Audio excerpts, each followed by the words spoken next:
Habari wetu ambao wamekita kambi katika maeneo tofauti humu nchini na kukujuza kile ambacho kitakuwa kinajiri. Mimi ni mtangazaji wako Paul Kirobi, andamana nami hadi tamati. Naam, huenda sasa shule zikafunguliwa Januari mwaka ujao.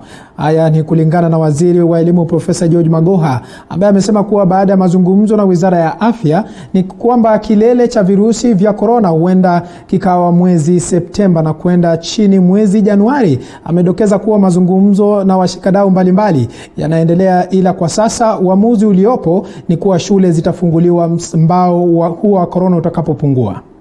Here is to tell you that this is a continuous process that involves every stakeholder, and the most important stakeholder, and unfortunately or fortunately, is the Ministry of Health, represented here by Dr. Umbajo, and by extension Dr. Mwachonda, who represents the union.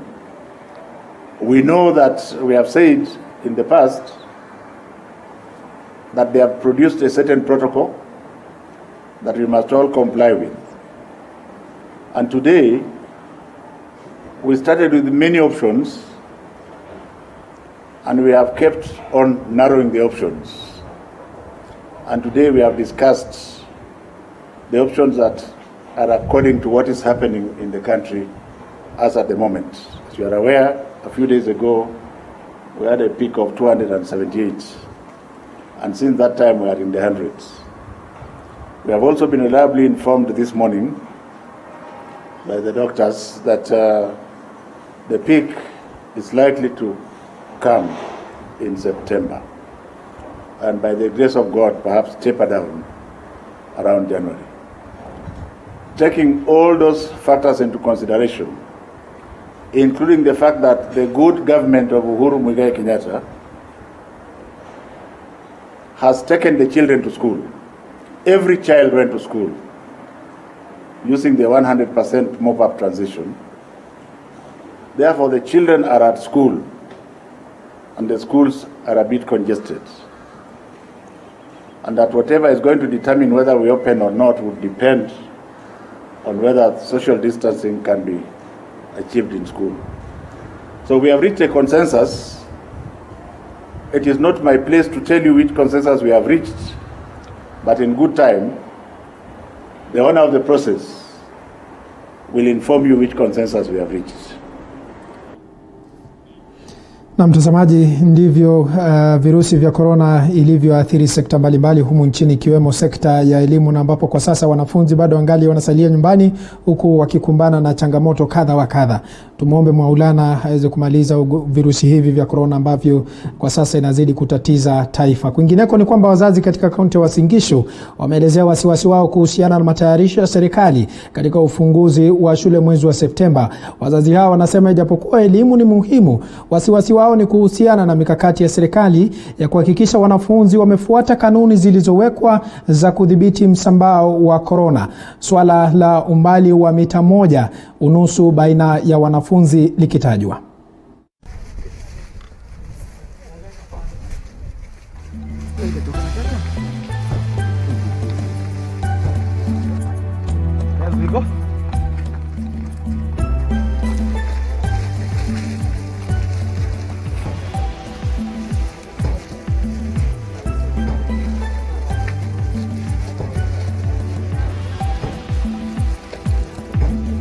Hata kwa darasa moja unakuta darasa ni kadogo na watoto wamefinyana kabisa. Kama kwa kiti moja wanakaa watoto 3, kuweka social distance itakuwa gumu sana. Labda serikali ijitolee tu iweke madarasa migi ama wajue vile watatawanisha watoto. Lakini kwa saa hii hata wakiambiwa waweke social distance haitawezekana. Tena kujinunulia maski, kama mzazi akiambiwa anunulie watoto, akona watoto labda 4 5, wataweza. Kwa sababu chakula nyumbani ni gumu, tena ikiongezwa ni maski ati kununua itakuwa tena gumu zaidi. Tuna wasiwasi, maana tukiangalia shule zingine kama hapa Eldoret, kuna shule zingine watu ukiangalia distance ile watoto watasoma naye huko ndani, huoni klasi moja iko na watoto 50. So hata ukiangalia hiyo test na nafasi hiyo haina nini, haiwezekani kuwa na distance hiyo. The schools in the slum, we have the private schools and we have the public schools, and what we are requesting the government to do is release the guideline as soon as possible through the Ministry of Education, so that we are able to know what is required of the schools before they reopen much earlier. I know there's issue to do with social distance in class, there's issue to do with sanitation, there's issue to do with water, and there's issue to do with food. So the government should give us a guideline much in advance. But at the same time, we have schools like government schools which have more number of kids. They have more pupils in school compared to maybe private schools. So we don't want to let the public school remain behind when the private schools are going to school. So the government should come up with a measure, maybe create some tents, temporary tents for social distance for these kids to be in class and be able to catch up with other pupils in other private schools as we wait to see how the curve of the COVID-19 is going to go down. Naam, tukifululiza kwingineko ni kwamba wakulima katika kaunti ya Lamu, eneo la Mkokoni na Kiunga, wanaendelea kukadiria hasara kubwa kufuatia uharibifu wa mimea yao na wanyamapori ambao wanatoka katika hifadhi ya wanyamapori ya Kiunga pamoja na msitu wa Boni katika kijiji cha Mkokoni. Zaidi ya wakulima 100 ambao walikuwa wamepanda mahindi, pojo na kunde wamepoteza kila kitu, na wamemuomba waziri wa utalii Najib Balala kuingilia kati ili wizara husika kuwafidia walioathirika. Corona. Na corona ndio hiyo imekuwa. Sasa natarajia hizi ziwe niuze wakati ikiwa malizika mtoto wangu aende shule.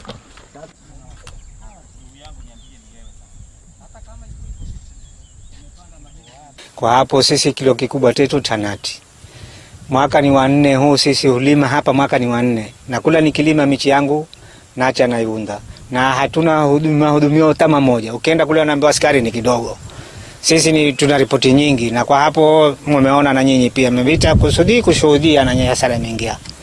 Kwa hapo sisi kilo tetu ni nati na askari wanakokenda wanadai askari ni kidogo, hatuna askari ni 3, hawataki kupiga, askari ni 3, kuna na IP, wanatukua polisi na wakaiongeza, kuna askari wa kijiji wanatukua waiongeza, lakini wao wanasema wao hapana. Kwa hapo mashamba yetu yamemalizika, kilo tetu ni mashamba. Mimi mwaka mzima mapato yangu ni sasa sina kitu. Usalama kwa polisi tuko sawa na usalama. Ukulima wetu wa kusi wote ni huu, tutakula nini? Ikiwa serikali haitajifikiria au mashirika yote, twaomba tusaidiwe. Kirudi hiyo ni kazi nyingine, inshallah naenda kufuatilizia. Nilivyokuwa huku nimeona jana, yani hii wiki iliyopita, kwamba huyu waziri Balala ametoa check kaunti ya Tharakanithi. Sasa nitamwendea ofisini inshallah niulize na huku kwetu mvipi. Ile cheki alopeana yeye ni ya kulipa wale, ni fidia ile watu walioathiriwa na wanyamapori. Naam, tukizidi kusonga mbele ni kwamba msichana wa kidato cha 2 katika eneo la Muranda Shinyalu anazuiliwa na polisi mjini Kakamega baada ya kuavya mimba na kutupa kijusi hicho ndani ya choo nyumbani kwao. Kulingana na wenyeji, mwanafunzi huyo alipewa dawa na daktari kabla ya kufanya kitendo hicho cha unyama. Haya yanajiri huku idadi ya wasichana waliopachikwa ikiwa juu zaidi, hasa wakati huu wanafunzi wapo nyumbani kufuatia mchamko wa virusi vya korona. Ila ameenda kwa choo, yeye alisikia kama anataka kujisaidia, ndio akasikia kitu imeanguka kwa choo. Mtoto ukijua uko na mimba, utazaa na utarudi shule. Usiende kumangamanga, kwa maana wewe umeenda kumangamanga, umeenda kutafuta mtoto. Kuenda huko kwa choo na mama yangu alikuwa ametoka, na ndio hiyo kitu ikaanguka kwa choo. Sasa hata msichana mwenyewe ajui, hakujua ni mtoto ama ni nini. Saa hii hata wasichana wako hapa wengi. Wenye wanacheka, wenye wanasununika wako hapa. Tunawaambia ukitoka unaenda kutafuta na unafurahi saa yenye huko. Sasa umepata kitu yenye ilikupeleka huko.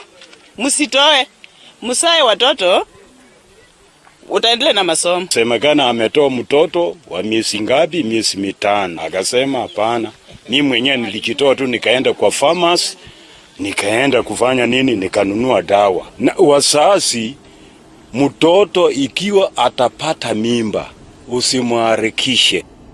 Naam, tukiachana na hayo, kwingineko ni kwamba serikali ya kaunti ya Uasin Gishu imewasilisha makadirio ya bajeti ya mwaka wa 2020 mwaka 2021 katika bunge la kaunti hiyo. Akiwasilisha makadirio hayo, waziri wa fedha katika serikali hiyo Julius Ruto amesema kwamba serikali hiyo inakadiria bajeti ya shilingi bilioni 8.2 zaidi ya shilingi bilioni 6.4 zinatarajiwa kutoka kwa serikali ya kitaifa. Hata hivyo, serikali hiyo imelalamikia kupungua kwa ushuru kutokana na janga la korona.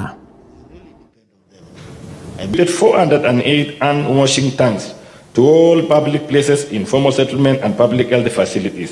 And access to quality health care remains a top priority of the county in the wake of the COVID-19 pandemic. Provision of quality health care ensures an healthy productive population. To achieve this outcome, I propose an allocation of 2,606,454,442 to the sector to strengthen curative and rehabilitative services and preventive, promotive and protective maternal, neonatal, child and adolescent health services. Mr. Speaker, out of this amount, 408 million will go towards development of health facilities that include construction of CWA Level 5 hospital with an allocation of 200 million, Kasese Sub-County Hospital with an allocation of 190 million, and Captilton Hospital with an allocation of 5 million, which are all ongoing. I have also allocated 13.7 million towards extension of Kipkenya Health Center and further 122 million for medical drugs and supplies. We will enhance efforts towards resource mobilization, strengthen collaboration and partnership with the national government, neighboring counties, development partners, private sector, and the general public. Mr. Speaker, we will continue to fund our growth potential areas which are likely to yield greater impact on the economy and the lives of residents of Uasin Gishu County. This will touch on areas such as agriculture and value addition, water and irrigation, access to quality and affordable health care, road infrastructure and other vital social services.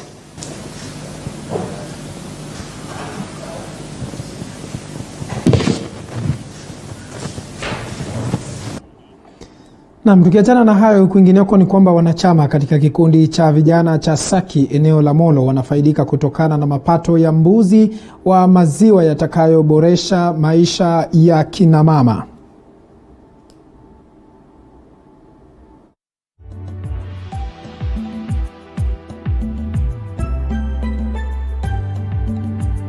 Tunaona kwa vijana itatusaidia kwa kupata mapato. Ndio tunatarajia tukue breeders wa mbuzi area hii ya Molo sub county. Itatuajiri vijana.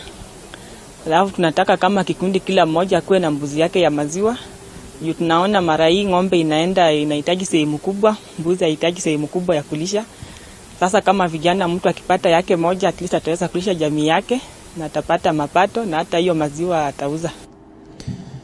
Bila shaka mtazamaji, kumbuka kipindi hewani sasa hivi ni Matukio Mtambuko, kipindi ambacho kinakufahamisha kile kinachojiri katika maeneo tofauti tofauti ya nchi. Kwingineko ni kwamba wabunge wawili ndio wameripotiwa kuwa na virusi vya korona nchini.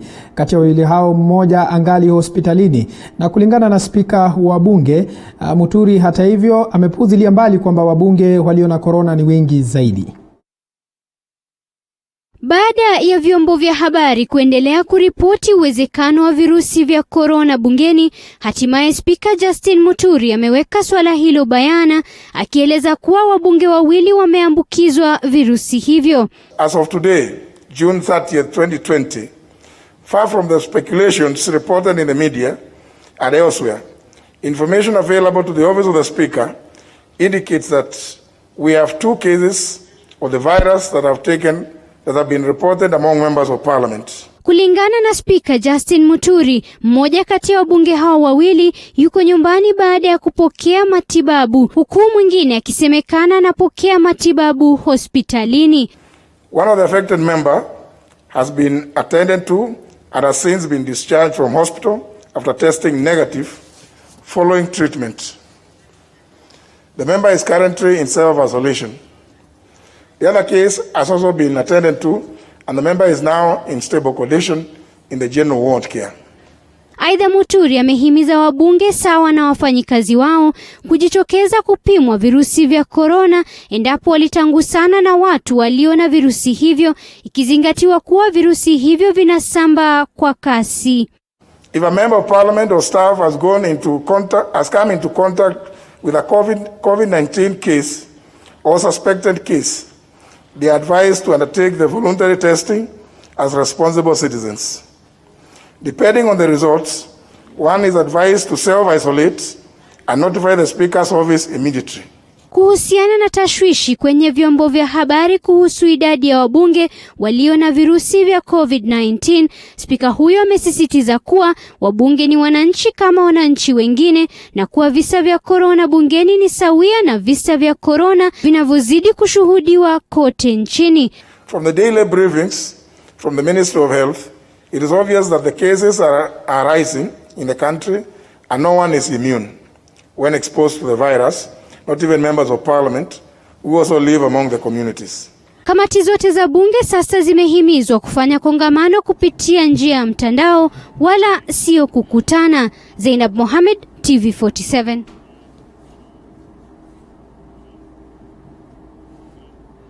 Asante sana mwanahabari wetu Zainab Mohamed kwa taarifa hiyo. Bila shaka mtazamaji, kuna wengine ambao wanasema kwamba korona ni ya wale ambao wanasema ni mabonyenye na wengine wanasema kwamba korona ni ya maskini, sijui lipi ni lipi. Na tukiachana na hayo mpenzi mtazamaji, kwingineko ni kwamba waziri wa utalii Najib Balala pamoja na waziri wa masuala ya ndani Daktari Fred Matiang'i kwa sasa wamefanya kikao katika jumba la KICC kujadili ni jinsi gani watakavyo fungua uchumi humu nchini. Itafahamika kwamba kwa sasa kutokana na janga la maambukizi ya virusi vya korona, sekta mbalimbali ikiwemo uchumi inazidi kuathirika mno, na kwa sasa tutavuka moja kwa moja hadi katika jumba la mikutano la KICC ambapo mkutano huo kwa sasa unaendelea. Hebu tusikize.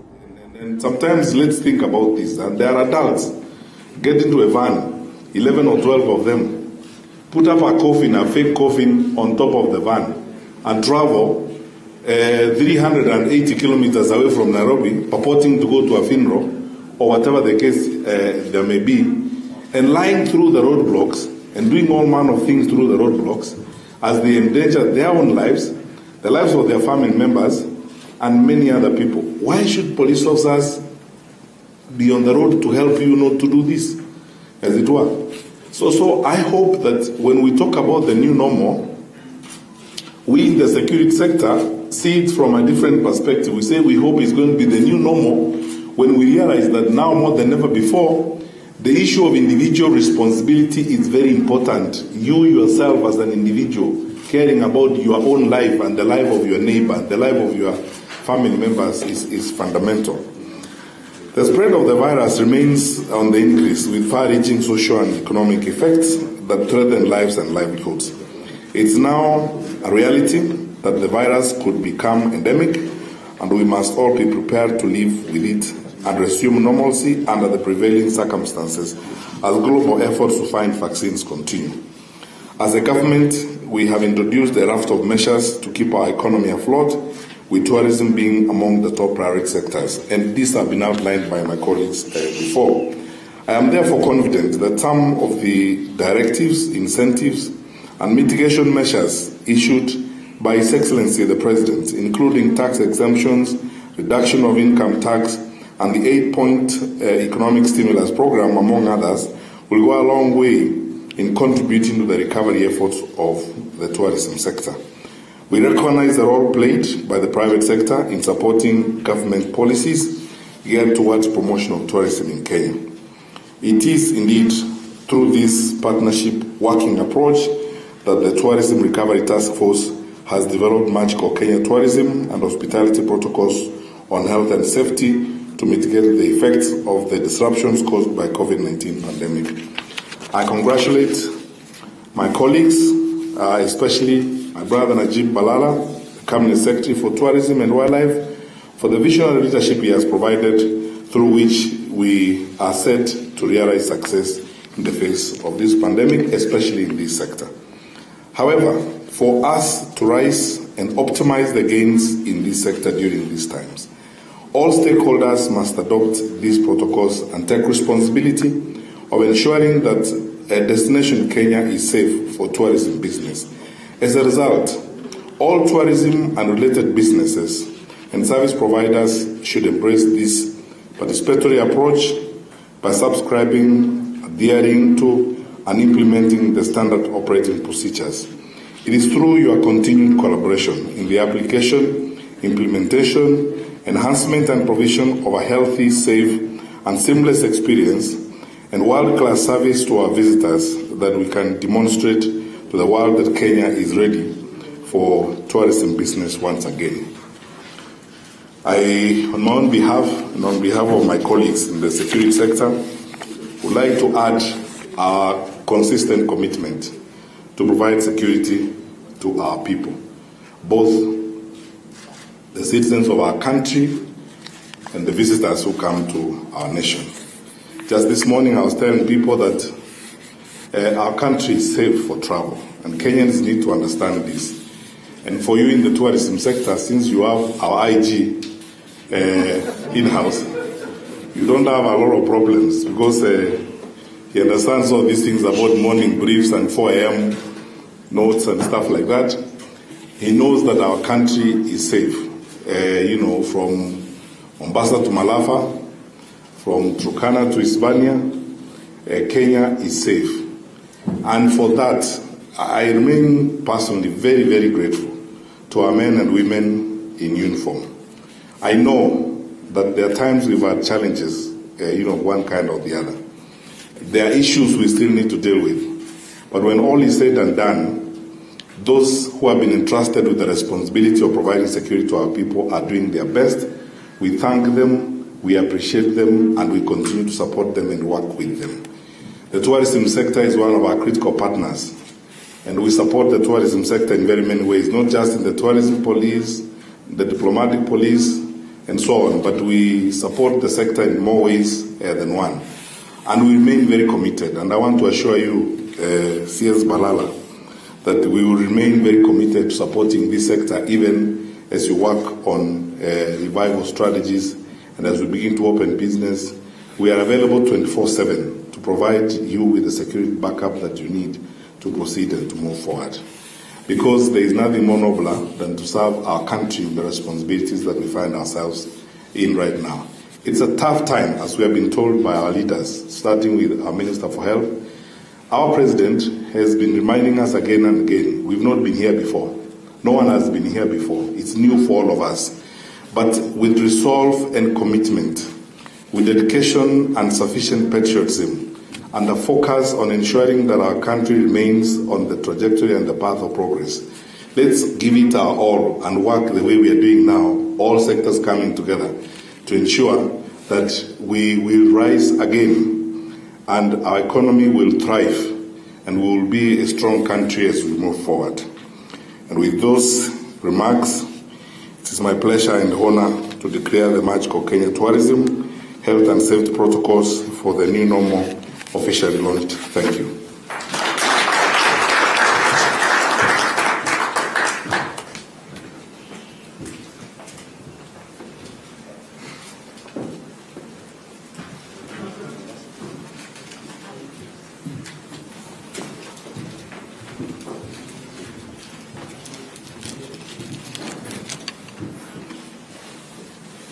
So, my brother, Dr. Matiang'i, is our chairman and also the Cabinet Secretary for Interior and National Coordination. Now it is my pleasure to hand over the protocols so that we can be able to officially launch them. We can come down maybe, and CS KIWEWE can go down maybe.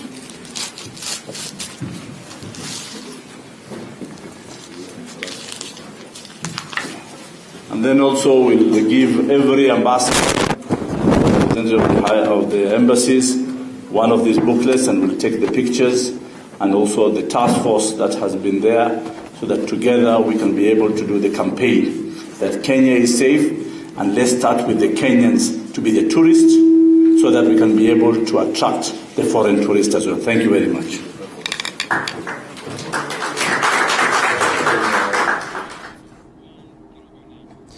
Na bila shaka mtazamaji, hizo ni picha za moja kwa moja kutoka katika jumba la mikutano la KICC, ambapo waziri wa masuala ya ndani Daktari Fred Matiang'i pamoja na waziri wa utalii Najib Balala vile vile na waziri wa afya Mutahi Kagwe kwa sasa wamekutana na kujadiliana ni jinsi gani watakavyo fungua uchumi ama wakati ambapo corona itakapokamilika na msimu huu wa corona, kuhakikisha kwamba wafungua uchumi ambayo ni mojawapo ya sekta ambayo imeathirika pakubwa kutokana na janga la maambukizi ya virusi vya corona humu nchini. Bila shaka taarifa hiyo ni mojawapo ya taarifa ambayo tutakuwa tunafuatilia kwa undani zaidi na tujue hali itakuwa namna gani. Kwingineko, tukiachana na hayo, Jaji Mkuu David Maraga anazindua mfumo wa kielektroniki unaotarajiwa kurahisisha operesheni za idara ya mahakama.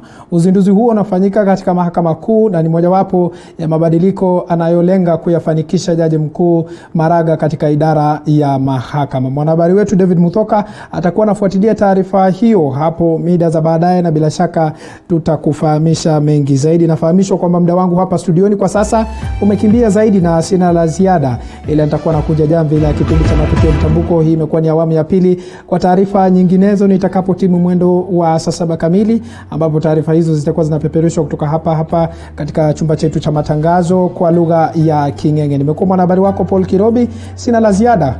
Tufuatilie kupitia kwenye mitandao yetu ya kijamii. Kwenye tovuti yetu www.tv47.co.ke, na pale kwenye mtandao wa Twitter ni @tv47ke, #matukio mtambuko @Paul Kirobi, na kutakia mchana mwema. Shukrani za dhati.